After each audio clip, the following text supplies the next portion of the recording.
अकबर बीरबल की कहानी। बीरबल ने क्यों की मोती की चोरी। प्रारंभिक दृश्य, शाही मोती की चोरी। एक दिन अकबर बादशाह ने अपने खजाने के सबसे कीमती मोती को दरबार में प्रदर्शित किया। यह मोती अत्यंत दुर्लभ और मूल्यवान था, जिसे विदेश से खासतौर पर मंगवाया गया था। उसने दरबारियों को वह मोती दिखाया और गर्व से कहा, यह हमारे खजाने का सबसे अनमोल रत्न है। इसकी सुरक्षा का जिम्मा खास गार्ड्स को सौंपा गया है। बादशाह ने मोती को राजमहल के भीतर अपने निजी कक्ष में रखवा दिया और उसका पहरा दिन रात के लिए बढ़ा दिया गया। लेकिन अगले ही दिन सुबह जब अकबर अपने कक्ष में पहुंचे तो पाया कि वह अनमोल मोती गायब था। सारे महल में खलबली मच गई। सैनिकों ने खोजबीन शुरू कर दी, लेकिन मोती का कहीं पता नहीं चला। बादशाह का चेहरा क्रोध से तमतमा गया। उन्होंने तुरंत दरबार बुलवाया। दरबार में संकट। अकबर ने गरजते हुए कहा, यह हमारे सम्मान और सुरक्षा पर प्रश्न चिन्ह है। इतने कड़े पहरे के बावजूद अगर चोरी हो सकती है तो इसका अर्थ है कि चोर हमारे ही बीच है। दरबारियों में सन्नाटा छा गया। कोई कुछ कहने को तैयार नहीं था। तभी एक दरबारी खड़ा हुआ और बोला, हुजूर, हमें संदेह है कि यह किसी अंदरूनी व्यक्ति का काम है। बादशाह ने आदेश दिया कि सारे दरबारियों और महल के सेवकों की तलाशी ली जाए। तलाशी शुरू हुई, लेकिन कुछ हाथ नहीं लगा। तभी एक सैनिक भागते हुए आया और बोला, हुजूर, बीरबल के कक्ष से एक संदिग्ध पोटली मिली है। सब चौंक उठे। बीरबल शांत भाव से खड़े रहे। सैनिकों ने वह पोटली पेश की और जैसे ही खोली गई, उसमें वही मोती निकला जिसे ढूंढा जा रहा था। आरोप और गिरफ्तारी। सारा दरबार अवाक रह गया। अकबर की आंखों में विश्वासघात की पीड़ा थी। उन्होंने बीरबल से पूछा, बीरबल, यह क्या है? क्या तुमने हमें धोखा दिया? बीरबल ने सिर झुकाया और कहा, जहांपनाह, यह मोती मेरे कक्ष से मिला है, लेकिन मैं अभी कुछ नहीं कह सकता। मैं स्वीकार करता हूं कि यह मेरे पास मिला है। यह सुनते ही दरबार में सनसनी फैल गई। बीरबल को गिरफ्तार कर लिया गया। दरबारियों के बीच कानाफूसी शुरू हो गई, बीरबल जैसा ज्ञानी भी चोरी करेगा। अकबर का हृदय भी भारी हो गया। लेकिन राजधर्म निभाने के लिए उन्होंने बीरबल को राजद्रोह और चोरी के आरोप में जेल भेजने का आदेश दिया। जेल में बीरबल और बादशाह की उलझन। बीरबल को कड़ी सुरक्षा के बीच जेल में डाला गया। उधर अकबर को चैन नहीं आया। उन्हें बीरबल की सच्चाई और वफादारी पर वर्षों से विश्वास था। उन्होंने सोचते हुए कहा, बीरबल ऐसा कर ही नहीं सकता। लेकिन सबूत तो उसके खिलाफ हैं। अगर वह दोषी नहीं है तो यह सब कैसे हुआ? अकबर ने बीरबल से मिलने का निश्चय किया। वे रात को गुप्त रूप से जेल पहुंचे। बीरबल शांत भाव से बैठे थे। बादशाह ने पूछा, बीरबल, क्या तुम मुझे सच्चाई नहीं बताओगे? बीरबल मुस्कराए और बोले, जहांपनाह, सही समय आने पर सब स्पष्ट हो जाएगा। कृपया 3 दिन का समय दीजिए और मेरी इस स्थिति को यथावत बनाए रखिए। अकबर ने सहमति दे दी, हालांकि मन में कई सवाल थे। 3 दिन बाद की सभा। 3 दिन बीत गए। दरबार में फिर से सभा हुई। बीरबल अब भी कैद में था। तभी एक सैनिक दरबार में घबराया हुआ आया और बोला, हुजूर, हमें एक संदिग्ध व्यक्ति मिला है जो राजमहल के पीछे छुपा हुआ था। उसकी जांच की जाए तो शायद मोती की चोरी का सच पता चले। संदिग्ध को दरबार में लाया गया। वह एक व्यापारी की तरह दिखता था, लेकिन उसका हावभाव संदेहास्पद था। जब उससे पूछताछ की गई तो उसने डरते हुए स्वीकार किया कि असली चोर वह था। दरबारियों की आंखें फटी की फटी रह गईं। वह व्यक्ति बोला, मैंने ही मोती चुराया था। लेकिन बीरबल ने मुझे पकड़ लिया। उन्होंने मुझसे वह मोती ले लिया और मुझ पर निगरानी शुरू कर दी। मैं डर के मारे महल के पास छुपा रहा। बीरबल की योजना का खुलासा। अब अकबर बीरबल की ओर मुड़े और बोले, बीरबल, अब समय है, सच्चाई बताओ। बीरबल मुस्कराए और बोले, जहांपनाह, जब मोती चोरी हुआ तो मुझे यकीन था कि यह किसी अंदरूनी व्यक्ति की मदद से हुआ होगा। जब तलाशी का आदेश हुआ, मैंने अनुमान लगाया कि असली चोर इस हलचल का फायदा उठाकर भागने की कोशिश करेगा। लेकिन अगर मैं खुद पर शक आने दूं, तो चोर निश्चिंत होकर पास ही छुप सकता है। मैंने जानबूझकर अपने कक्ष में वह मोती छुपाया ताकि सबका ध्यान मेरी ओर जाए और असली चोर निश्चिंत होकर नजर के सामने बना रहे। वह हुआ भी। हमने उसकी गतिविधियां गुप्त रूप से देखीं और समय आने पर पकड़वाया। अकबर की प्रतिक्रिया। बादशाह का चेहरा गर्व से भर गया।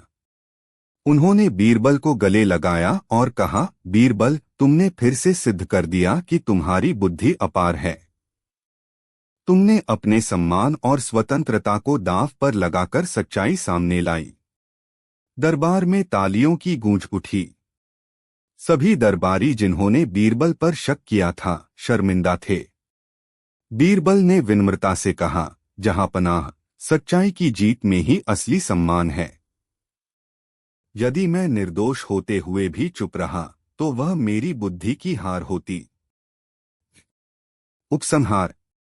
उस दिन के बाद से अकबर ने बीरबल पर और भी अधिक विश्वास करना शुरू कर दिया। बीरबल ने यह सिखाया कि कभी कभी सत्य की रक्षा के लिए अपनी प्रतिष्ठा तक दांव पर लगानी पड़ती है। इस कहानी से यह शिक्षा मिलती है कि परिस्थिति चाहे जैसी भी हो, धैर्य और बुद्धिमत्ता से हर समस्या का समाधान संभव है। कहानी का शीर्षक, बीरबल और रहस्यमयी जादूगर। अकबर बीरबल की एक रोचक प्रस्तावना। अकबर बीरबल की कहानियां भारत की सांस्कृतिक धरोहर का हिस्सा हैं। इनमें बुद्धिमानी, न्यायप्रियता और हास्य का सुंदर समन्वय मिलता है। इस कहानी में बीरबल एक ऐसे रहस्यमयी जादूगर से टकराते हैं जो बादशाह को भ्रमित करने और राज्य को ठगने का प्रयास करता है। आइए जानें कैसे बीरबल अपनी सूझबूझ से एक बार फिर सबको चौंका देते हैं। प्रारंभिक घटनाक्रम, दरबार में आगमन। एक दिन दरबार में एक अनजान व्यक्ति आया। उसने अजीबोगरीब वस्त्र पहन रखे थे। उसके हाथ में एक चमकदार छड़ी थी और सिर पर बड़ा सा पगड़ीनुमा मुकुट। उसने खुद को महाज्ञानी योगीराज चमत्कारनंद बताया और दावा किया कि वह अलौकिक शक्तियों का स्वामी है। उसने कहा, जहांपनाह, मैं ब्रह्मांड की ऊर्जा से जुड़ा हूँ। मैं भविष्य देख सकता हूँ और चाहूँ तो किसी को अमीर या गरीब बना सकता हूँ। मैं आपके दरबार में आया हूँ ताकि आपके राज्य को और समृद्ध बना सकूं। अकबर थोड़े हैरान हुए, लेकिन साथ ही उत्सुक भी। उन्होंने पूछा, अगर तुम वाकई इतने शक्तिशाली हो, तो कोई ऐसा चमत्कार दिखाओ जो तुम्हारी बातों को सिद्ध कर सके। पहला चमत्कार। योगीराज ने एक छोटा सा कटोरा मंगवाया, उसमें पानी डाला, कुछ मंत्र बुदबुदाए और जैसे ही उन्होंने हाथ घुमाया, पानी सोने के रंग में बदल गया। दरबारियों में खलबली मच गई। सभी आश्चर्यचकित थे। उन्होंने देखा कि वह पानी सच में सुनहरा हो गया था। एक दरबारी ने कहा, यह तो कोई दिव्य शक्ति है। अकबर भी प्रभावित हुए, लेकिन वे सतर्क थे। उन्होंने कहा, हम तुम्हें कुछ दिन अपने महल में रोकेंगे। अगर तुम्हारे चमत्कार स्थायी सिद्ध हुए तो हम तुम्हें राज्य का मुख्य ज्योतिषी नियुक्त करेंगे।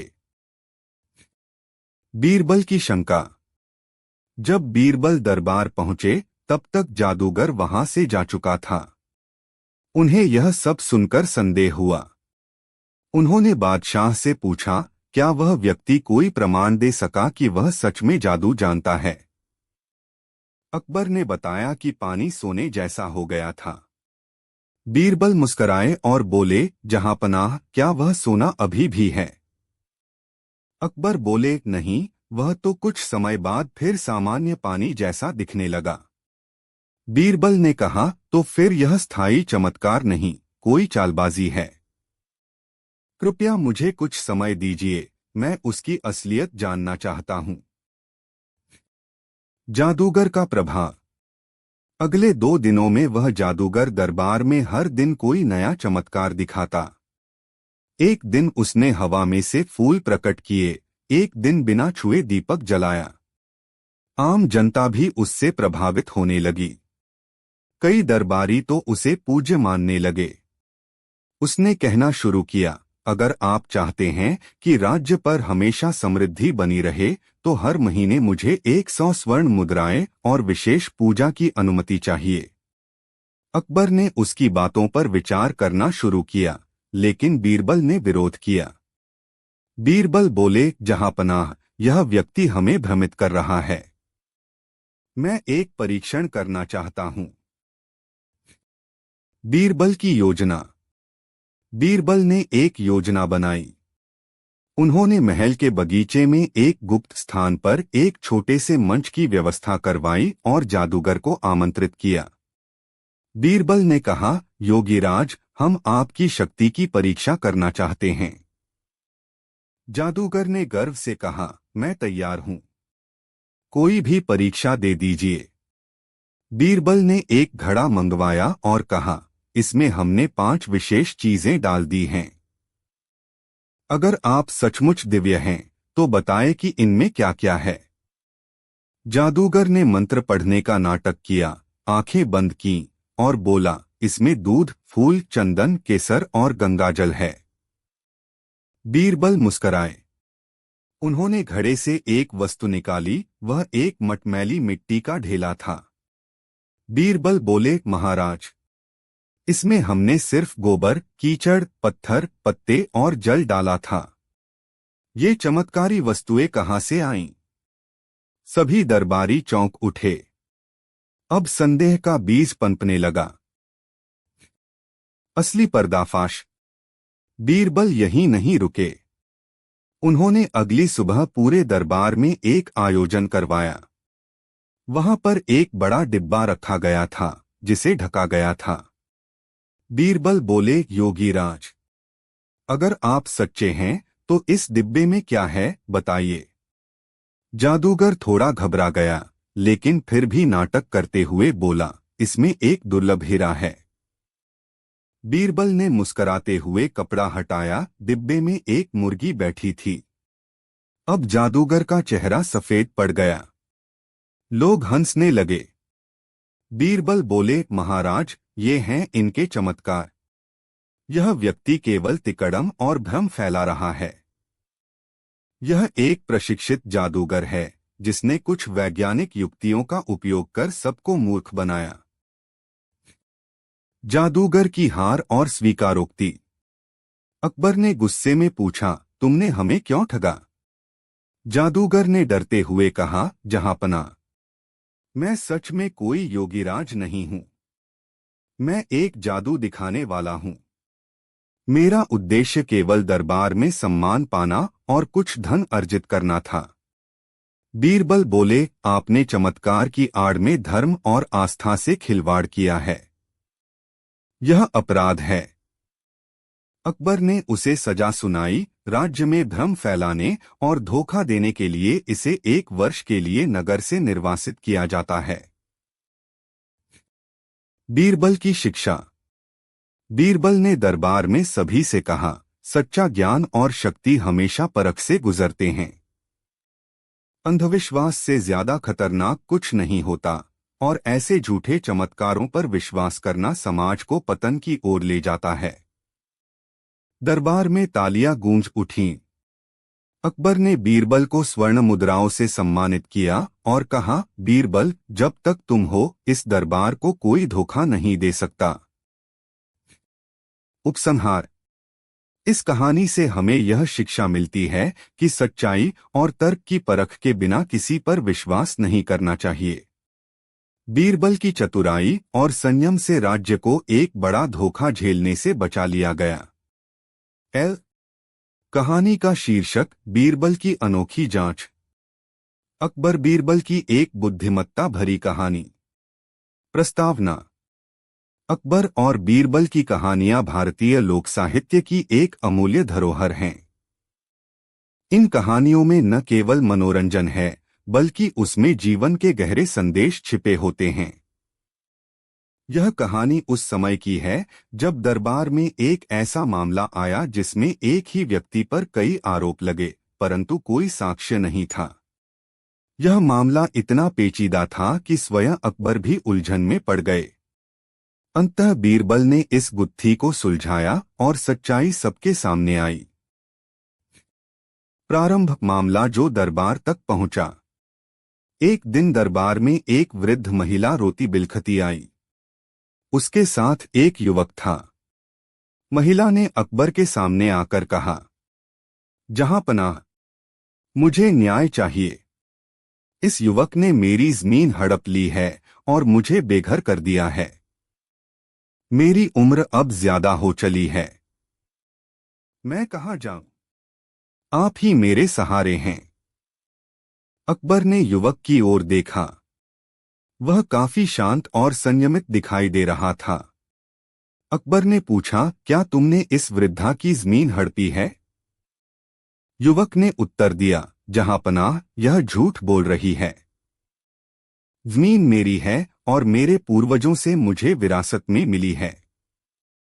इस स्त्री का इस पर कोई हक नहीं। अब मामला पेचीदा हो गया था। दोनों के पास अपने अपने तर्क थे, लेकिन कोई लिखित दस्तावेज नहीं थे। कोई गवाह नहीं था। अकबर कुछ समय के लिए मौन हो गए और फिर बोले, यह मामला बड़ा उलझा हुआ है। बीरबल, क्या तुम इसे सुलझा सकते हो? बीरबल ने मुस्कराते हुए सिर झुकाया, जहांपनाह, मुझे कुछ समय चाहिए। मैं इसकी गहराई तक जाकर सच्चाई निकाल कर लाऊंगा। बीरबल की तहकीकात शुरू। बीरबल ने सबसे पहले वृद्धा से बात की। उसने कहा, महाराज, यह जमीन मेरे पति की थी। उसके निधन के बाद मैंने इसकी देखभाल की, लेकिन जब यह लड़का बड़ा हुआ तब उसने कहा कि जमीन उसकी है और बलपूर्वक मुझे निकाल दिया। फिर बीरबल युवक के पास पहुंचे। उसने कहा, यह स्त्री झूठ बोल रही है। यह जमीन मेरे दादा की थी और फिर मेरे पिता को मिली। वह कागजात जो पहले थे वो पुराने समय में खो चुके हैं। यह महिला केवल दया की भावना से फायदा उठाना चाहती है। बीरबल ने आसपास के गांव वालों से भी बातचीत की, पर कोई ठोस उत्तर नहीं मिला। कुछ लोग वृद्धा के पक्ष में थे, कुछ युवक के। अब बीरबल ने कुछ अलग सोचना शुरू किया। बीरबल की योजना। बीरबल ने वृद्धा और युवक दोनों को महल के बगीचे में बुलवाया। वहां उन्होंने 2 गड्ढे खुदवाए और कुछ मिट्टी मंगवाई। सबको आश्चर्य हुआ कि बीरबल ये क्या कर रहे हैं। बीरबल ने कहा, हम एक प्रयोग करने जा रहे हैं। इस जमीन की मिट्टी सच बताएगी कि असली मालिक कौन है। वृद्धा और युवक दोनों चकित हो गए। बीरबल ने 2 छोटे पौधे लाकर दोनों गड्ढों में लगा दिए। एक वृद्धा को दिया गया और दूसरा युवक को। उन्होंने कहा, अब आप दोनों इन पौधों की देखभाल करेंगे जैसे आपने अपनी जमीन की थी। 1 महीने बाद हम देखेंगे कि किसका पौधा बेहतर फलता फूलता है। दरबार में हंसी की लहर दौड़ गई। कुछ दरबारियों ने बीरबल का मजाक भी उड़ाया, क्या अब पौधों से सच्चाई निकाली जाएगी? लेकिन बीरबल शांत थे। वे जानते थे कि यह योजना असल में जांचने का एक तरीका था। देखना यह था कि किसका लगाव और देखभाल असली थी। 1 महीना बाद। 1 महीना बीत गया। बीरबल ने दोनों को फिर से बुलवाया और दोनों पौधों को देखा। वृद्धा का पौधा हरा भरा, चमकता हुआ और फूलों से भरा था। युवक का पौधा सूख चुका था, मुरझाया हुआ और बंधा। बीरबल ने मुस्कराते हुए कहा, तो अब निर्णय आसान है। जो अपनी जमीन से प्रेम करता है वही उसे संवार सकता है। वृद्धा ने अपने पौधे की वैसे ही देखभाल की जैसे कोई अपनी जमीन की करता है, जबकि युवक ने लापरवाही दिखाई। अब लोग समझने लगे कि बीरबल ने ये क्यों किया। अकबर ने पूछा, परंतु बीरबल, क्या केवल पौधा ही प्रमाण है? बीरबल बोले, जहांपनाह, यह पौधा केवल प्रतीक है। इसने हमें दिखाया कि किसका व्यवहार जिम्मेदार था।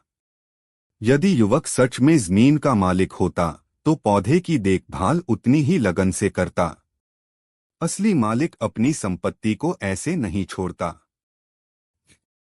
वृद्धा की परीक्षा। अकबर अभी पूरी तरह संतुष्ट नहीं थे। उन्होंने कहा, अगर वृद्धा झूठ बोल रही हो और यह केवल नाटक हो, क्या कोई और प्रमाण नहीं है? बीरबल बोले, जहांपनाह, एक अंतिम परीक्षा करते हैं। उन्होंने वृद्धा से कहा, अगर तुम इस जमीन की असली मालिक हो तो बताओ वहां कितनी बार हल चलाया गया है, किस मौसम में फसल अच्छी होती थी और किस दिशा में पानी बहता है। वृद्धा ने तुरंत उत्तर दिए, हर साल 2 बार हल चलता था। खरीफ में बाजरा अच्छा होता है और रबी में चना। पानी पूर्व की ओर बहता है। जब युवक से वही सवाल पूछा गया तो वह घबरा गया। उसने गलत उत्तर दिए।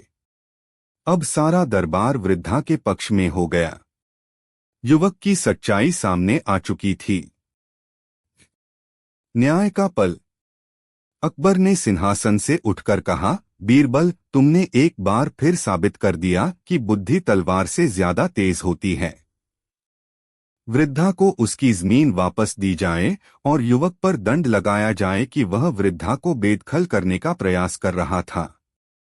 वृद्धा भावविह्वल होकर बीरबल के चरणों में गिर पड़ी, महाराज, आपने मेरे जीवन की डूबती नैया को बचा लिया।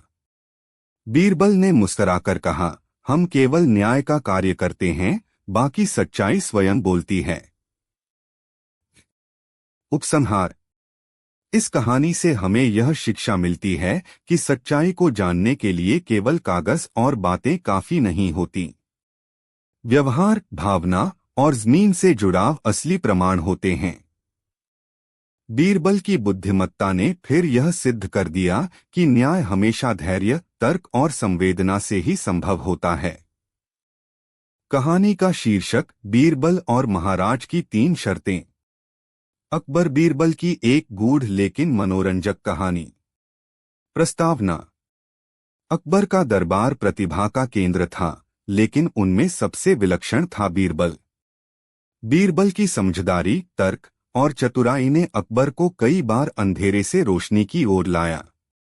इस कहानी में अकबर एक अजीब चुनौती पेश करते हैं, 3 शर्तें जिनमें असंभव को संभव करना है। दरबारियों की सांसें थम जाती हैं, लेकिन बीरबल फिर साबित करता है कि बुद्धि तलवार से भी तेज होती है। प्रारंभ। महाराज की उलझन। एक शाम अकबर अपने बगीचे में टहल रहे थे। मौसम सुहाना था, पर अकबर कुछ चिंतित दिख रहे थे। बीरबल ने यह देखा और पूछा, जहांपनाह, क्या कोई बात आपको परेशान कर रही है? अकबर ने हल्के मुस्कान के साथ कहा, बीरबल, मैं सोच रहा था कि क्या मानव बुद्धि हर परिस्थिति में जीत सकती है? क्या कोई ऐसी चुनौती नहीं हो सकती जिसे हल करना असंभव हो? बीरबल मुस्कराए, जहां बुद्धि है वहां हल भी है। अकबर ने तुरंत कहा, तो मैं तुम्हारे लिए 3 शर्तें रखता हूं। अगर तुम उन्हें पूरी कर सको तो मैं मान लूंगा कि तुम्हारी बुद्धि वास्तव में अतुल्य है। 3 शर्तों की घोषणा। अगले दिन पूरे दरबार के सामने अकबर ने बीरबल के सामने 3 अजीबोगरीब शर्तें रखीं। पहली शर्त, एक ऐसा आदमी लेकर आओ जो न तो कभी जन्मा हो और न ही कभी मरेगा। 2 दूसरी शर्त, मुझे ऐसा दूध दो जो किसी जीव या पेड़ पौधे से न आया हो। 3 तीसरी शर्त, एक ऐसा सवाल पूछो जिसका उत्तर न मैं दे सकूं न ही कोई और। दरबार में खामोशी छा गई। कुछ दरबारी मुस्कराने लगे, अब की बार बीरबल भी फंस गए। बीरबल थोड़ी देर शांत रहे, फिर बोले, जहांपनाह 3 दिन का समय दीजिए, मैं आपकी तीनों शर्तें पूरी करके आऊंगा। पहली शर्त, जो न जन्मा न मरेगा। बीरबल ने पहले शर्त पर काम शुरू किया। अगले दिन वह दरबार में एक 10 से 12 साल के लड़के को लेकर आए। लड़के के कपड़े अजीब थे और वह लगातार मुस्कुरा रहा था। अकबर ने पूछा, बीरबल, क्या यही है वह व्यक्ति जो न जन्मा न मरेगा? बीरबल ने हंसते हुए कहा, जी महाराज, इसका नाम है कहानी का पात्र। ये इंसान नहीं, एक विचार है। न इसका जन्म किसी गर्भ से हुआ और न ही ये मरता है। कहानी खत्म हो सकती है पर पात्र अमर होता है। रामायण का राम, महाभारत का अर्जुन और इस बालक जैसे पात्र, ये सब अमर हैं। अकबर मुस्कराए। शर्त का हल बहुत ही कल्पनाशील था। दूसरी शर्त, ऐसा दूध जो किसी जीव या पौधे से न आया हो। अकबर ने फिर पूछा, अब दूसरी शर्त क्या पूरी कर पाए हो? बीरबल बोले, जी महाराज, अभी लेकर आता हूं। बीरबल एक पात्र लेकर आए। उसमें सफेद गाढ़ा द्रव्य था। अकबर ने पूछा, ये क्या है? बीरबल बोले, यह शुद्ध चूने का घोल है जिसे हम चूना दूध कहते हैं। यह दूध जैसा दिखता है पर यह किसी जानवर या पेड़ से नहीं आता। यह पत्थर से बना है, चूने से। इसे दूध कहना मुहावरे का प्रयोग है, पर यह दिखने में दूध जैसा है। अकबर और दरबारी हैरान थे। एक बार फिर बीरबल ने बौद्धिक चालाकी से शर्त पूरी की थी। तीसरी शर्त, एक ऐसा सवाल जिसका कोई उत्तर न हो। अकबर ने मुस्कुराते हुए पूछा, अब बताओ वो सवाल जिसका उत्तर न मैं दे सकूं न कोई और। बीरबल ने दरबार के बीच खड़े होकर कहा, जहांपनाह, बताइए, आपकी मां के बाएं हाथ की तीसरी उंगली में कौन सी अंगूठी थी? दरबार सन्नाटे में डूब गया। अकबर हंस पड़े, बीरबल, ये तो चतुराई की पराकाष्ठा है। इस प्रश्न का उत्तर न मेरे पास है न इतिहास के पास। बीरबल बोले, जहांपनाह, हर सवाल का जवाब नहीं होता। बुद्धिमत्ता यह है कि हम कब किस प्रश्न को महत्व दें और कब नहीं। बीरबल की परीक्षा अभी बाकी थी, पर कहानी यहीं खत्म नहीं हुई। कुछ दरबारी, खासकर राजा टोडरमल और मीर हाशिम को यह बात खटक रही थी कि बीरबल ने तर्क से नहीं, चालाकी से जवाब दिया। उन्होंने अकबर से निवेदन किया, जहांपनाह, अगर बीरबल को सच्चा ज्ञानी सिद्ध होना है तो उसे बिना बात सुने किसी का न्याय करना होगा। अकबर ने बीरबल को बुलाकर कहा, तुम्हें एक केस सुलझाना है, पर एक शर्त है, न तुम कोई प्रश्न करोगे न किसी की बात सुनोगे। केवल देखकर ही निर्णय देना होगा। गूढ़ न्याय। अगले दिन 2 व्यक्ति लाए गए, एक अमीर व्यापारी और एक गरीब किसान। बीरबल ने उनकी बातें नहीं सुनी, न दस्तावेज देखे। बस दोनों को सिर से पैर तक देखा, उनके हाव भाव, पहनावे, हाथों के निशान और आंखों की चमक तक को। फिर बोले, जहांपनाह, यह व्यापारी झूठा है और किसान सत्य कहता है। अकबर ने पूछा, बिना सुने तुमने कैसे निर्णय दिया? बीरबल बोले, व्यापारी की उंगलियों में गहने हैं पर वो कांप रहा है। किसान का शरीर थका है पर वह स्थिर है। सच्चाई पर खड़े व्यक्ति की आंखों में डर नहीं होता। यह केवल दृष्टि की परीक्षा थी। जांच हुई और सच वही था, व्यापारी ने जमीन पर कब्जा किया था।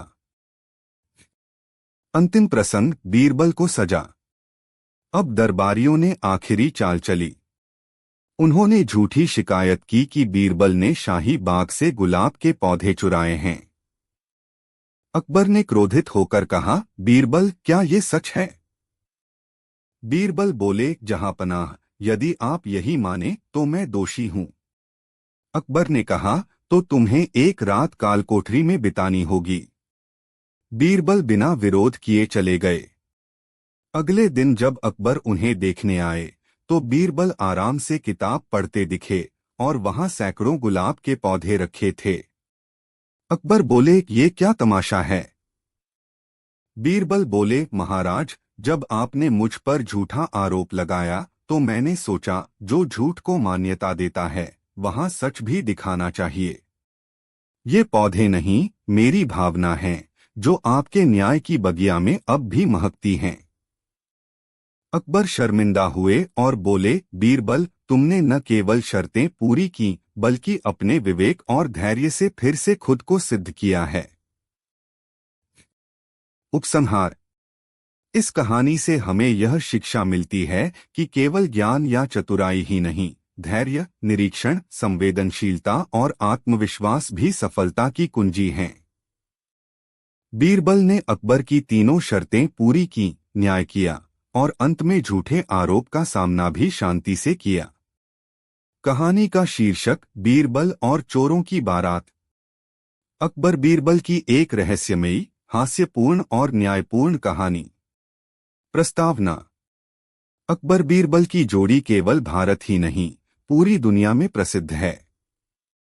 उनकी कहानियां जहां एक ओर हंसी और मनोरंजन का स्रोत हैं, वहीं दूसरी ओर इनमें छिपे संदेश जीवन की गहराइयों को छूते हैं।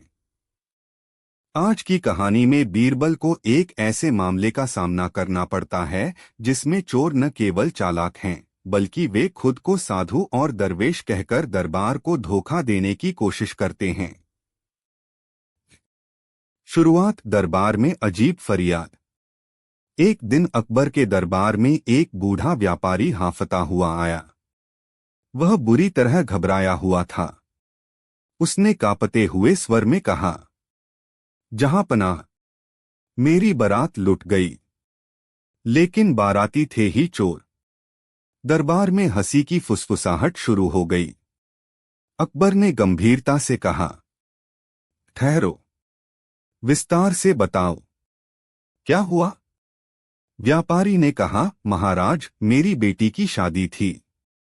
एक धनी परिवार से रिश्ता तय हुआ था। लड़के वाले बोले कि वे बारात साधु सन्यासी बनकर लाएंगे ताकि सादगी बनी रहे। वे आए भी भगवे कपड़े, जपमाला, माथे पर तिलक, बिल्कुल साधु लग रहे थे। शादी के बाद जब वे विदा हुए तो हमारे घर के सारे गहने, चांदी के बर्तन और नगद पैसे गायब हो गए। अकबर चौंक गए। तो क्या तुम कहना चाहते हो कि बारात वाले चोर थे? जी महाराज, शादी करके गए और सब कुछ साफ कर गए। वे नकली थे। अब यह मामला बड़ा रोचक और पेचीदा हो गया था। बिना किसी सुराग के चोरों ने पूरी एक बारात बनाकर घर को लूटा था। कोई पहचान, कोई नाम पता नहीं था। अकबर बोले, बीरबल, क्या तुम इस रहस्य को सुलझा सकते हो? बीरबल मुस्कराए, जहांपनाह, यह तो मेरे लिए नया अनुभव होगा। चोरों की बारात, मुझे 2 दिन का समय दीजिए। बीरबल की पहली चाल, बारात की छानबीन। बीरबल ने सबसे पहले व्यापारी के घर जाकर पूरा मुआयना किया। वहां शादी की सजावट अब भी मौजूद थी, फूल, बंधनवार, रंगोली। उसने हर उस व्यक्ति से बात की जो विवाह में शामिल था, हलवाई, धोबी, बैंड वाले, यहाँ तक कि आसपास के पड़ोसी भी। सबका एक ही बयान था, बारात सच्चे साधुओं की तरह थी। किसी ने कोई संदेह नहीं किया। फिर बीरबल को एक खास बात पता चली। शादी की रात में वे बाराती बहुत कम खा रहे थे, लेकिन बहुत सतर्क थे।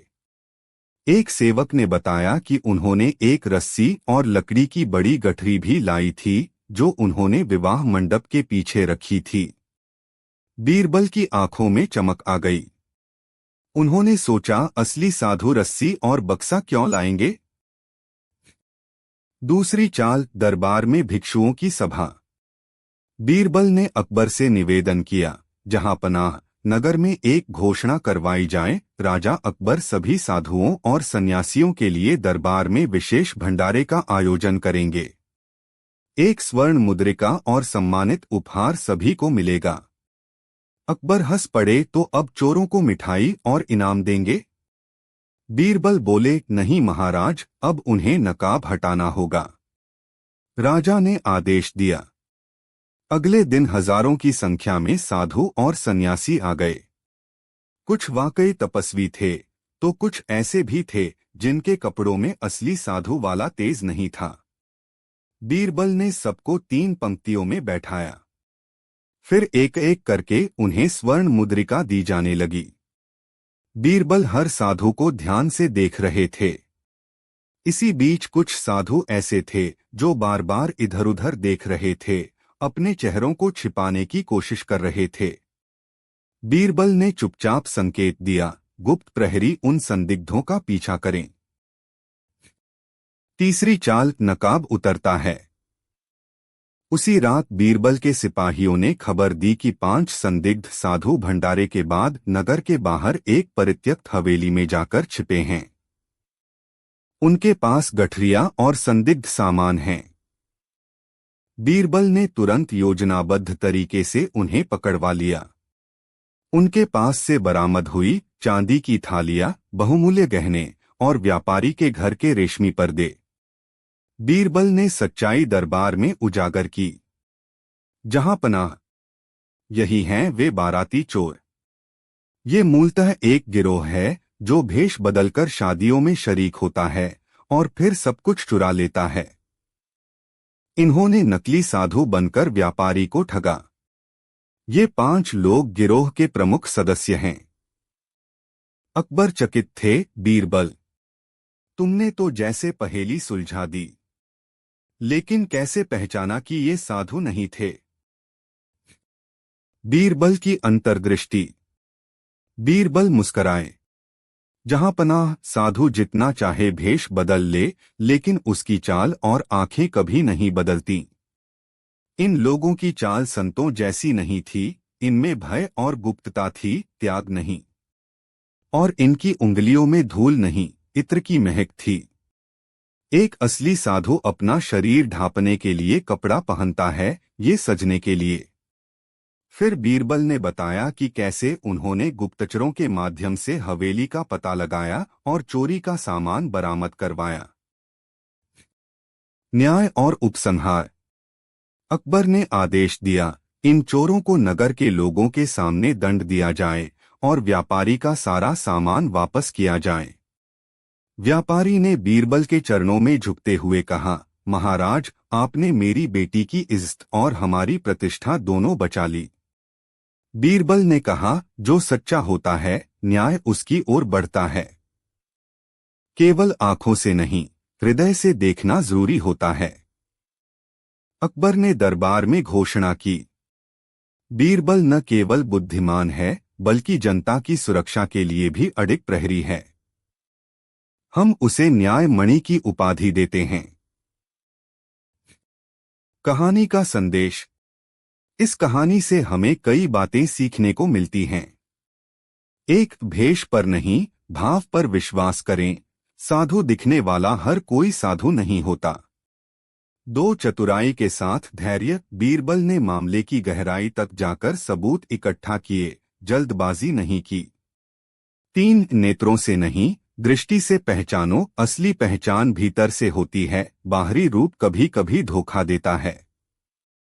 4, बुद्धि और न्याय की ताकत। बिना तलवार उठाए भी बड़ा युद्ध जीता जा सकता है। कहानी का शीर्षक, बीरबल और खोए हुए खजाने का रहस्य। अकबर बीरबल की एक लंबी और दिलचस्प कहानी। अकबर का दरबार हमेशा चहल पहल और बुद्धिमत्ता की मिसाल होता था। हर दिन कोई न कोई नई समस्या दरबार में आती और बीरबल अपने चातुर्य से उसे सुलझाकर सबको हैरान कर देते। लेकिन इस बार मामला कुछ अलग था। बात मुगल खजाने की थी, जो कड़ी सुरक्षा के बावजूद रहस्यमय तरीके से गायब हो गया था। प्रारंभ, खजाने का लापता होना। एक सुबह राजकोष अधिकारी हाथ में कुछ दस्तावेज लेकर अकबर के सामने घबराया हुआ आया। उसने बताया, महाराज, राजकोष से पिछले 3 सप्ताह से हर शुक्रवार रात को 500 अशर्फियां कम हो रही हैं। हमने दरवाजों की चौकसी, पहरेदारों की जांच और तिजोरी की ताले दोबारा बदलवाए, फिर भी चोरी जारी है। अकबर का माथा बल पड़ गया। उन्होंने तुरंत बीरबल को बुलवाया और कहा, बीरबल, अब यह मामला तुम्हारे हाथ में है। ये चोरी भीतर के किसी आदमी की करतूत लगती है। बीरबल ने विनम्रता से सिर झुकाया और कहा, जहां पनाह, मैं इस रहस्य को जल्द से जल्द सुलझाने का प्रयास करूंगा, परंतु मुझे कुछ दिन पूरी स्वतंत्रता दी जाए। न पहरेदार मुझसे सवाल करें, न ही कोई मेरी योजनाओं में हस्तक्षेप करे। अकबर ने सहमति दे दी। पहली चाल, बीरबल की चुपचाप जांच। बीरबल ने सबसे पहले राजकोष की गहराई से जांच शुरू की। उन्होंने नोट किया कि चोरी हर शुक्रवार की रात को होती है और चोर बहुत चालाकी से कोई निशान नहीं छोड़ता। उन्होंने सभी पहरेदारों से गुप्त रूप से बातचीत की। सभी अपनी निष्ठा का दावा करते रहे। फिर बीरबल ने एक सूची बनाई उन सभी कर्मचारियों की जिन्हें रात के समय खजाने के पास जाने की अनुमति थी। कुल संख्या थी 17। बीरबल ने उन सभी को दरबार में बुलाया और कहा, आप सबको महाराज की ओर से विशेष इनाम मिलेगा, पर एक शर्त है। आज रात को आपको राजमहल में रुकना होगा। हर किसी को एक एक लोटा पानी दिया जाएगा और कहा जाएगा कि उसे तिजोरी के बाहर रख देना है। सब लोग आश्चर्य में पड़ गए, पर बीरबल की बात मान ली। दूसरी चाल, बीरबल की जादुई राख योजना। उस रात बीरबल ने चुपचाप सबके लोटे में एक विशेष जादुई राख मिलवा दी। वह राख खास प्रकार की थी, जो गीले हाथों से छूने पर निशान छोड़ती थी, पर सामान्य रूप से दिखाई नहीं देती थी। उन्होंने पहरेदारों को सावधान कर दिया, सुबह सबसे पहले इन लोटों की जांच की जाएगी। अगली सुबह बीरबल ने सबको पंक्तियों में खड़ा किया और सबके हाथों की जांच की। धीरे धीरे वे एक व्यक्ति तक पहुंचे। उसका नाम था गुलाम हसन। वह खजाने का सहायक था। बीरबल ने सबके सामने कहा, गुलाम हसन, अब बता दो, शुक्रवार की रात तुम कैसे खजाना खोलते थे? गुलाम हसन सन्न रह गया। उसने अपने हाथ देखे, उस पर राख का हल्का निशान था जो अब उभर रहा था। गुलाम हसन का रहस्योद्घाटन। बीरबल ने गंभीर स्वर में पूछा, तिजोरी का ताला तो बदला गया था, फिर तुम उसे कैसे खोलते थे? गुलाम हसन बोला, महाराज, मैं पिछले 12 वर्षों से खजाने का सहायक हूं। मैं ही पुराने ताले को बदलवाने गया था। उसी समय मैंने नए ताले की चाबी की नकल बनवा ली। हर शुक्रवार रात मैं मंदिर में सेवा का बहाना बनाकर राजकोष जाता था। तिजोरी खोलकर 500 अशर्फिया निकालता और एक सुरंग के रास्ते बाहर निकल जाता। अकबर क्रोधित हो उठे, सुरंग किसने बनवाई? गुलाम हसन बोला, वह सुरंग बहुत पुरानी है, शायद किसी समय के राजा ने आपातकालीन भागने के लिए बनवाई थी। वह अब घास में छिपी थी। मैंने कई महीने उस पर काम किया और रास्ता तैयार किया। बीरबल की चतुराई। बीरबल ने मुस्कराते हुए कहा, जहां पनाह, यदि मैंने केवल पहरेदारों पर संदेह किया होता तो हम कभी सुराग तक नहीं पहुंच पाते। लेकिन मैंने इंसान की सबसे कमजोर बात, भय, का उपयोग किया। जो दोषी होता है वह संदेह से डरता है। बीरबल ने बताया कि राख प्रयोग कोई असली जादू नहीं था, पर उसका डर ही काफी था। अकबर ने प्रशंसा करते हुए कहा, बीरबल, तुमने फिर साबित किया कि सबसे बड़ा अस्त्र बुद्धि है, न तलवार। दूसरी चुनौती, खोए खजाने का पता लगाना। अब चोर तो पकड़ में आ गया, पर चोरी हुई अशर्फियां कहाँ थीं? गुलाम हसन ने बताया, मैंने सारी अशर्फियां एक सुनार के पास गिरवी रख दी थीं, उसके बदले में मैं आभूषण लेता और बेच देता। बीरबल ने तुरंत सुनार को बुलवाया। वह पहले तो डर गया, लेकिन बीरबल के सामने झुककर सारी सच्चाई स्वीकार की और चोरी के गहनों और अशर्फियों का एक बड़ा हिस्सा वापस कर दिया। सजा और न्याय। अकबर ने घोषणा की, गुलाम हसन को कारावास की सजा दी जाएगी और सुनार पर भारी जुर्माना लगाया जाएगा। जो खजाना बरामद हुआ है वह फिर से राजकोष में रखा जाए। फिर उन्होंने बीरबल की ओर देखा और कहा, तुम्हारे कारण आज हमने न केवल चोरी रोकी, बल्कि एक गुप्त सुरंग और खजाने की सुरक्षा व्यवस्था को और मजबूत करने का उपाय भी पाया। एक नई योजना, बीरबल की सलाह। बीरबल ने सुझाव दिया कि राजकोष की सुरक्षा केवल पहरेदारों के भरोसे नहीं होनी चाहिए। उन्होंने एक नई प्रणाली तैयार की, जिसमें तिजोरी को खोलने के लिए 2 लोगों की उपस्थिति अनिवार्य हो, डुअल लॉक सिस्टम, और सुरंगों को ईंट और पत्थर से बंद कर दिया जाए। अकबर ने सहर्ष इस योजना को स्वीकार किया। कहानी का उपसंहार और संदेश। कुछ ही दिनों में राजमहल और खजाने की सुरक्षा व्यवस्था और मजबूत कर दी गई। बीरबल को पूरे राज्य में सराहा गया। लोग कहते, जहां बुद्धि हो वहां न्याय अपने आप आ जाता है। इस कहानी से हमें ये सीख मिलती है, एक, हर समस्या का समाधान बल से नहीं, बुद्धि से होता है। 2, जो धोखा देता है वह डरता भी है, और बीरबल इसी डर को पहचानते हैं। 3, व्यवस्था को समय समय पर परखना जरूरी होता है, नहीं तो चतुर चोर उसका लाभ उठा लेते हैं। 4, राजा को सजग रहना चाहिए, लेकिन सच्चा सलाहकार उसका सबसे बड़ा रक्षक होता है। कहानी का शीर्षक, बीरबल और ताजमहल की चोरी। मुगल दरबार में बीरबल की बुद्धिमत्ता और चातुर्य का कोई जवाब नहीं था। वे न केवल राजदरबार की चुनौतियों को हल करते, बल्कि जनता में भी उनकी छवि न्यायप्रिय, ईमानदार और साहसी विद्वान की थी। लेकिन एक दिन ऐसा रहस्यपूर्ण मामला दरबार में आया, जिसने सभी को स्तब्ध कर दिया। किसी ने ताजमहल चुरा लिया था। अध्याय 1, अनहोनी की खबर। एक सुबह जब अकबर दरबार पहुंचे, तो दरबार में अजीब सी खामोशी छाई हुई थी। चुपचाप खड़े सेनापति और मंत्रियों के बीच से एक सिपाही तेजी से आगे आया और कहा, महाराज, एक अजीब खबर है। आगरा से एक संदेश आया है कि ताजमहल अब वहां नहीं है। अकबर भौंचक के रह गए। क्या बकवास कर रहे हो? ताजमहल कोई खिलौना है जो गायब हो जाए? सिपाही ने कांपते हुए एक मुहरबंद पत्र सौंपा।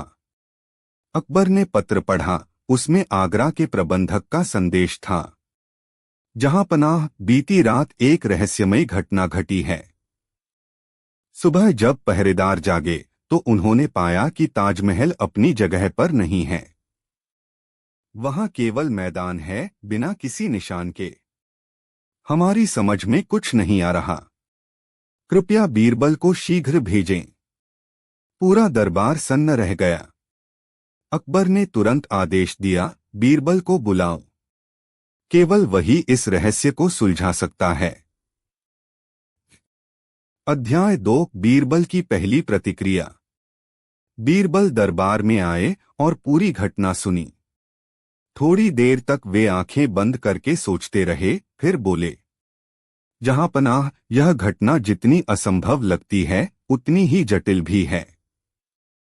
ताजमहल जैसा भव्य स्मारक कोई उठाकर नहीं ले जा सकता। यह या तो भ्रम है या बहुत बड़ी साजिश। अकबर ने पूछा, क्या तुम आगरा जाओगे? बीरबल बोले, मैं अकेला नहीं जाऊंगा। मुझे कुछ विश्वस्त लोगों की आवश्यकता होगी, एक मूर्तिकार, एक वास्तुविद, 2 बुद्धिमान गुप्तचर और 5 साधारण किसान। मुझे 1 सप्ताह का समय दीजिए। अकबर ने तुरंत सहमति दी। अध्याय 3 आगरा में जांच। बीरबल अपने दल के साथ आगरा पहुंचे। ताजमहल की जगह सचमुच एक समतल मैदान था, जहां कुछ पत्थरों और धूल के अलावा कुछ नहीं था। कोई खंभा, कोई दरवाजा, कोई गुंबद नहीं। बीरबल ने चारों दिशाओं का निरीक्षण किया। उन्होंने खेतों में काम कर रहे किसानों, पास की मस्जिदों और दुकानों में मौजूद लोगों से बात की। सबका कहना था, हमने रात में कुछ नहीं देखा, बस सुबह जब उठे तो मैदान खाली था। बीरबल ने विचार किया, या तो लोगों की याददाश्त के साथ खेल हुआ है, या यह एक महाचाल है। अध्याय 4 बीरबल की चतुर योजना। बीरबल ने घोषणा की कि वे एक ध्यान पूजा करेंगे, जिसमें उन्हें 24 घंटे का एकांत चाहिए। उन्होंने अपनी टीम को निर्देश दिए कि वे किसी से बात न करें और उनके कहे अनुसार ही व्यवहार करें। उस रात बीरबल ने अपने गुप्तचरों को तैनात कर दिया। उन्होंने ताजमहल के चारों ओर की भूमि, मंदिरों और घरों की छतों की जांच शुरू की। और तभी मिला पहला सुराग, एक पत्थर की सिल्ली, जिस पर लिखा था, याद रखो, जो दिखता है वह होता नहीं और जो होता है वह दिखता नहीं। बीरबल की आंखें चमक उठीं। अध्याय 5 भ्रमजाल का भेद। दूसरे दिन बीरबल ने दरबार लगाया। वहां सभी स्थानीय अधिकारी और जनता मौजूद थी। बीरबल बोले, मैं जानता हूं कि ताजमहल कहाँ है, और मैं अभी उसे यहां लाकर दिखा सकता हूं। लोग चौंक गए। बीरबल ने कहा, लेकिन एक शर्त है, सभी लोग अपनी आंखों पर पट्टी बांध लें। भीड़ ने हंसते हुए आंखें ढक लीं। बीरबल ने 2 घंटे के भीतर सभी को वापस बुलाया और कहा, अब पट्टी खोलो। जब लोगों ने पट्टी खोली तो उनके सामने वही भव्य ताजमहल खड़ा था। लोग हैरान। बीरबल मुस्कराए। अध्याय 6 राज खुलता है। बीरबल बोले, ताजमहल कहीं नहीं गया था, यह यहीं था, लेकिन एक बहुत ही चतुर योजना के तहत इसे पर्दों और चित्रकारी से ढक दिया गया था। पूरे क्षेत्र को ऐसा रंग दिया गया जिससे भ्रम हुआ कि कुछ है ही नहीं। यह एक विशाल चित्रकारी थी जो मैदान जैसा दिखाई देती थी। लेकिन किसने किया यह सब, किसी ने पूछा। बीरबल ने कहा, एक मूर्तिकार की मदद से हमने पाया कि कुछ पत्थर अलग किस्म के हैं, जिन्हें जल्दी से हटाया जा सकता है। एक वास्तुविद ने बताया कि ताजमहल के आसपास मिट्टी हाल में ही खुदी गई थी। और हमारे गुप्तचरों ने एक सुराग ढूंढा, एक व्यापारी जिसने बहुत सारे पर्दे, चित्रकार और लकड़ी मंगवाई थी। बीरबल ने दरबार में उस व्यापारी को बुलाया। उसका नाम था इब्राहिम कासिम। वह कांपने लगा। बीरबल बोले, बोलो इब्राहिम, क्यों किया यह? अध्याय 7 इब्राहिम की साजिश। इब्राहिम ने स्वीकार किया कि उसने एक विदेशी जासूस के साथ मिलकर योजना बनाई थी। उनके उद्देश्य थे, एक, राजा की सुरक्षा व्यवस्था को शर्मिंदा करना। 2, ताजमहल को गायब कर दिखाना, जिससे बाहरी देश विश्वास करे कि मुगलों के पास अब शक्ति नहीं रही। 3, और इससे अंतर्राष्ट्रीय व्यापार समझौते तोड़े जा सकें। बीरबल ने कहा, तो यह केवल एक चोरी नहीं बल्कि राजनीतिक हमला था। और अगर समय रहते हमने इसका भेद नहीं पाया होता तो पूरा साम्राज्य हिल जाता। अध्याय 8 अकबर का न्याय और बीरबल का सम्मान। बीरबल के संदेश पर आगरा से पूरी रिपोर्ट दिल्ली पहुंची। अकबर ने सब सुना और बोले, बीरबल, तुमने एक असंभव कार्य को संभव किया है। केवल चतुराई ही नहीं बल्कि संवेदनशीलता और साहस भी तुम्हारे भीतर है। अकबर ने बीरबल को दृष्टिरत्न की उपाधि दी, जो न केवल देखता है बल्कि देखे हुए का रहस्य समझता भी है। इब्राहिम को आजीवन कारावास की सजा हुई और विदेशी जासूस की जानकारी अन्य पड़ोसी राज्यों को दी गई। अंतिम संदेश। इस कहानी से हमें ये गूढ़ शिक्षाएं मिलती हैं। सच्चाई हमेशा दिखाई नहीं देती, पर होती अवश्य है। बुद्धि और सूझबूझ से हर भ्रम को तोड़ा जा सकता है। एक सच्चा नेता वही है जो संकट में भी धैर्य बनाए रखे और सही लोगों पर विश्वास करे। देश की सुरक्षा केवल तलवार से नहीं, चतुर मस्तिष्क और सतर्क दृष्टि से होती है। कहानी का शीर्षक बीरबल और न्याय की परख। एक शिक्षाप्रद और रहस्यपूर्ण प्रस्तावना। दरबार में आई अनोखी चुनौती। अकबर का दरबार उस दिन कुछ ज्यादा ही शांत था। गर्मी की दोपहर थी, पर दरबार में विशेष उत्सव की तैयारी चल रही थी। बीरबल के दरबार में आने की 10वीं वर्षगांठ थी। सम्राट अकबर ने बीरबल को विशेष उपहार देने की योजना बनाई थी, लेकिन तभी कुछ ऐसा हुआ जिसने उस दिन को परीक्षा में बदल दिया। दरबार में एक वृद्ध किसान आया, उसके साथ थी उसकी बहू और 2 व्यापारी। उसने अकबर से कहा, जहांपनाह, मैं एक न्याय चाहता हूं जो केवल बीरबल ही कर सकते हैं। अकबर ने किसान की बात सुनकर बीरबल की ओर देखा, तो फिर बीरबल, यह तुम्हारी 10वीं वर्षगांठ का उपहार है, एक असंभव न्याय की गुत्थी। अध्याय 1। किसान की अर्जी। वृद्ध किसान का नाम था हरिप्रसाद। वह बोला, महाराज, मैं गांव का साधारण किसान हूं। मेरी बहू पार्वती अपने पति की मृत्यु के बाद मेरे साथ रहती थी। वह बहुत मेहनती है। लेकिन 2 महीने पहले गांव के 2 व्यापारियों तेजराम और मुकुंदलाल ने उस पर चोरी का आरोप लगाया। उन्होंने कहा कि पार्वती ने उनके घर से एक नीलम चुरा लिया है, जो कि महाराज की दी हुई एक दुर्लभ रत्न थी। उन्होंने पंचायत में शोर मचाया, गांव में बदनामी हुई। लेकिन मेरी बहू निर्दोष है। बीरबल ने व्यापारी तेजराम से पूछा, क्या सबूत है कि चोरी पार्वती ने की? तेजराम ने कहा, उस दिन केवल वही हमारे घर आई थी। हमने नीलम को रेशमी थैली में रखा था और उसके बाद वह नहीं मिला। हमारे नौकरों ने भी देखा कि पार्वती के जाने के बाद थैली गायब थी। बीरबल ने पार्वती से पूछा, तुम उस दिन वहां क्यों गई थी? पार्वती ने सिर झुकाकर कहा, मैं उनके घर दूध देने जाती थी। उस दिन भी दूध लेकर गई और तुरंत लौट आई। मैंने किसी थैली को न छुआ, न देखा। अध्याय 2। बीरबल की सोच और पहली योजना। बीरबल सोच में पड़ गए। नीलम कोई साधारण चीज नहीं थी। अगर सचमुच वह पार्वती के पास होती तो अब तक बेच दी गई होती या कहीं न कहीं दिख जाती। उन्होंने अकबर से 3 दिन का समय मांगा और कहा, जहांपनाह, मुझे इस मामले की तह तक जाना है।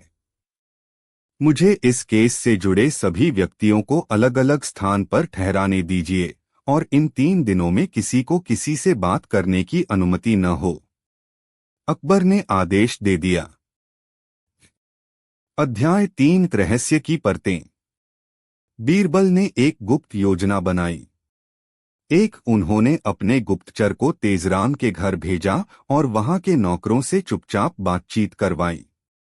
दूसरी ओर उन्होंने मुकुंदलाल के पिछले 5 व्यापारिक समझौतों की जानकारी जुटाई।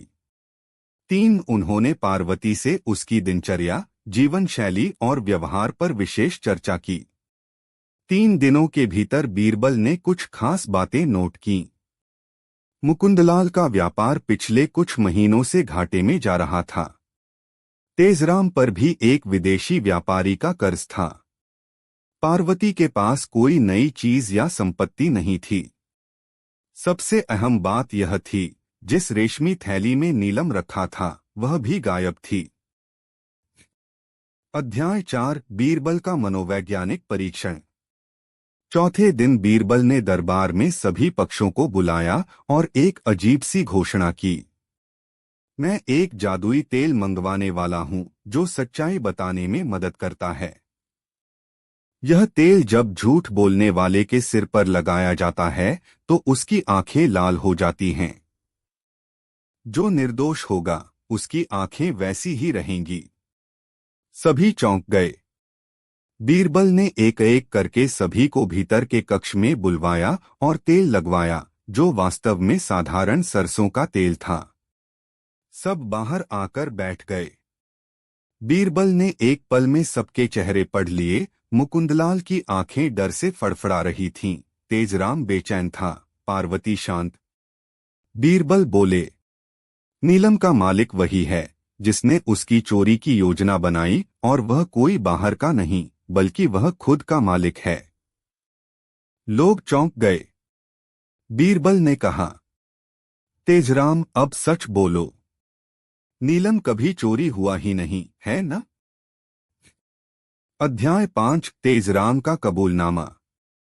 तेजराम कांपते हुए बोला, बीरबल जी, हाँ, वह नीलम तो मेरे पास ही है।